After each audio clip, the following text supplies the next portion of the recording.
మీరు 2004 ఎన్నికలు చూశారు. ఎన్నికల 2004లో తెలుగుదేశం ఏమో అప్పుడు సమైక్యాంధ్ర స్టాండ్ తీసుకుంది. 2009 వచ్చేటప్పటికి స్టాండ్ మార్చుకొని మళ్ళీ అంటే ప్రత్యేక తెలంగాణకు అనుకూలంగా ఉండి మహాకూటమి అనేది ఏర్పాటు చేశారు.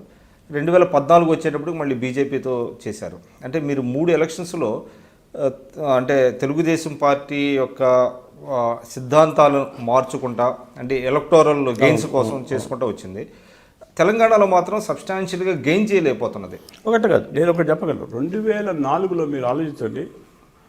2004లో సమైక్యవాదంతో ముందుకు వచ్చింది. అప్పుడు సమైక్యవాదంతో ముందుకు వచ్చిన కారణం ఏంటంటే ఎక్కువగా పార్టీలో అందరూ కూడా సమైక్యవాదాన్ని గట్టిగా బలపరిచారు. తెలంగాణ వాదులు కూడా తెలంగాణ విజయరామారావు గారు లాంటి వాళ్ళు కానివ్వండి, లేకపోతే రాజేశ్వరరావు గారు అప్పుడు ఉండేవారు. వీళ్ళందరూ కూడా ముందుకు వచ్చి అసలు యాక్చువల్గా దాన్ని ఒక మహానాడులో ప్రత్యేకంగా తీర్మానం కూడా పెట్టడం జరిగింది. అంటే ఏదో విధంగా సమైక్యవాదం అనేది బలంగా చేసినటువంటి పరిస్థితుల్లో అప్పుడున్నటువంటి సెంటిమెంట్లో అయినప్పటికీ అక్కడ మంచి మీరు ఆల్మోస్ట్ 80-90 సీట్స్ అన్ని రెండు వైపులో రావడం జరిగింది. తెలంగాణలో కూడా గణనీయంగా వాళ్ళు సీట్స్ పొందడం జరిగింది. 2009 వరకలా అప్పుడు మళ్ళీ మహాకూటమి ఏర్పడినప్పుడు అప్పుడు అది కొంచెం వెనక్కిపోయినా ముందుకు పోయినా ఆ సమస్య కొంచెం పక్కకు పెట్టినట్టుగా అనిపించింది. ఏదో విధంగా పవర్లోకి రావటం ఏది అన్ని పార్టీలు కూడా, ఈవెన్ టీఆర్ఎస్ పార్టీ కానివ్వండి, తెలుగుదేశం పార్టీ కానివ్వండి, కాంగ్రెస్ పార్టీ కానీ ఎవరైనా పవర్లోకి రావడం ముఖ్యం, తర్వాత ఈ ఇష్యూని తీసుకోవచ్చు అనుకుందాం. అక్కడ మీరు ఆలోచిస్తే అక్కడ కేవలం 10 సీట్లు మాత్రమే తెలంగాణ టీఆర్ఎస్కి వచ్చినాయి, మిగతా ఎక్కువ భాగం వీళ్ళకే వచ్చినాయి తెలుగుదేశం పార్టీ. దాన్ని నేను కొలబద్దగా నేను చూస్తాం, అది వేరు విషయం. ఎప్పటికైనా సరే ప్రజల యొక్క ప్రశ్న ఏంటంటే మీరు తెలంగాణలో మారుస్తున్నారు అని తెలంగాణ మారుస్తూ వచ్చారు. తెలంగాణలో తెలుగుదేశానికి ఫ్యూచర్ ఉందా? తెలుగుదేశానికి ఖచ్చితంగా ఫ్యూచర్ ఉండబట్టి ఎప్పుడు ఎన్నికలు ఎప్పుడు జరిగినప్పటికీ కూడా అక్కడ బహుళ సంఖ్యలో వాళ్ళు సీట్లు సాధించడం జరిగింది. మొన్న 2014లో కూడా దాదాపు ఇక్కడనే 14-15 సీట్లు వచ్చినాయి. 14-15 సీట్లు అంటే next almost at one point of time అదే ప్రతిపక్ష పార్టీగా ఉంటుందా అని కూడా అనుకున్నారు. కానీ 2-3 సీట్లు పోవటం వలన దాంట్లో వెనక్కి వచ్చారు. అది లేకపోతే కాంగ్రెస్ దాదాపు 11 దాకా వాళ్ళ ఉదయం ఎన్నికలు కౌంట్ చేసేటప్పుడు ballot papers almost Telugu Desam party second పొజిషన్లో తెలంగాణలో ఉంది అనేటువంటి ప్రతిపక్ష పార్టీకి కూడా అక్కడ అధికారం వస్తున్నది, ఇక్కడ ప్రతిపక్ష పార్టీగా రాబోతున్నది అని కూడా చెప్పడం జరిగింది. సరే, ఇవన్నీ కూడా ఎట్లా ఉంటామంటే వీటిని కొలబద్దలుగా ఎన్నికలు డెఫినెట్గా మనం వాటిని గురించి చూడాలి. నా వరకు నాకేమనిపిస్తుంది అంటే ఎక్కడ తెలుగుదేశం పార్టీ వెనుకంజ వేయటం లేదు. నిన్న మొన్న జరిగినటువంటి సంఘటనలు కానీ వాళ్ళు ఉన్నటువంటి పరిస్థితుల్లో కూడా తెలుగుదేశం పార్టీ బలంగా ఇక్కడ తెలంగాణలో పుంజుకుంటున్న దాఖలాలు కనపడుతున్నాయి.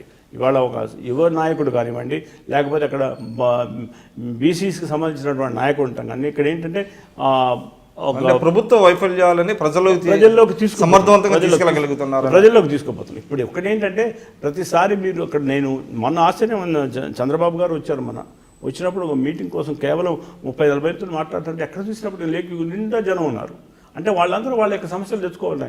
ఇక్కడ ఈ నాయకుడు అయితేనే మాకు పనులు జరుగుతాయి, అక్కడ ఉన్నప్పటికీ ఎక్కడ ఉన్నప్పటికీ కనీసం మాకు మంచి వినటానికి అవకాశం ఇవ్వటం, ఆయన వినటమే కాకుండా ఏ విధంగా ఆ సమస్యను సాల్వ్ చేయాలనేటువంటి పరిస్థితిని చూస్తున్నాడు. ఆయన ఏంటంటే నాయకత్వ లక్షణాలు పుణికిపుచ్చుకున్నటువంటి వాడు కాబట్టి ఏ విధంగా కార్యకర్తలకు కానీ మిగతా నాయకులకు కానీ దగ్గర కావాలనేటువంటి అభిప్రాయంతో ఉన్నటువంటి వాడు కాబట్టి ఆయనకి ఇంకా యాక్సెప్టబిలిటీ బాగా ఇక్కడ తెలంగాణలో ఉంది.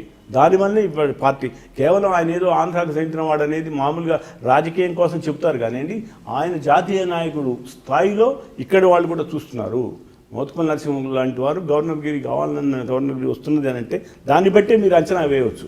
ఏదైనా ఆయన చేయగలిగినటువంటి సమర్థుడు అనేటువంటి అభిప్రాయం ప్రజల్లో, నా కార్యకర్తల్లో, నాయకుల్లో బాగా ఉంది. సరే, మీరు రాజకీయాలకు రాకముందు ఐపీఎస్ ఆఫీసర్గా చాలా సుదీర్ఘకాలం పనిచేశారు. అనేక ముఖ్యమంత్రులకి సన్నిహితంగా ఉన్నారు, ఎస్పెషల్లీ ఎన్టీ రామారావు గారికి సన్నిహితంగా ఉన్నారు. అసలు మీ నేపథ్యం ఏంటి? నేను గ్రామీణ ప్రాంతం నుంచి వచ్చినటువంటి వాడిని. ఏ జిల్లా మీది? నా ఖమ్మం జిల్లా. ఖమ్మం జిల్లాలో ముదిగొండ అనేది ఈ మధ్యకాలంలో కూడా ముదిగొండ కాల్పులు అవి జరిగాయి. అది అసలు మునుల కొండ అని అంటున్నటువంటి వాళ్ళు, ముదిగొండ కాదు, అది మునుల కొండ. మునులు అనేటువంటి వాళ్ళు అక్కడ బాగా ఉంది. తర్వాత చాళుక్య క్యాపిటల్ కూడా అది. ముదిగొండ స్వస్థలం. అక్కడి నుంచి వచ్చి ఖమ్మం చాలా దగ్గర, దాదాపు ఇప్పుడు అన్నీ కలిసిపోయి ఉన్నాయి. ముదిగొండ కూడా చాలా దగ్గర కలిసి ఉంది. తర్వాత నేను అక్కడ చదువుకున్నాను. మా యూనివర్సిటీ అంతా కంప్లీట్ అయిపోయిన తర్వాత నేను లెక్చరర్గా పనిచేశాను. నాకు మొదటి నుంచి సాహిత్యం అంటే అభిమానం. అందుట్లో యాక్చువల్గా నన్ను ఇంట్రడ్యూస్ చేస్తూ కూడా ఆంధ్రప్రభ వారు ఆయన తెలుగు పాఠక లోకానికి కథకుడిగా చిరపరిచితులు అని రాశారు. దాన్ని పెట్టి అంటే అంటే అప్పటికే మీరు కథలు రాస్తారు. కథలు రాస్తున్నారు, దానికి అంతా తెలిసిపోయింది.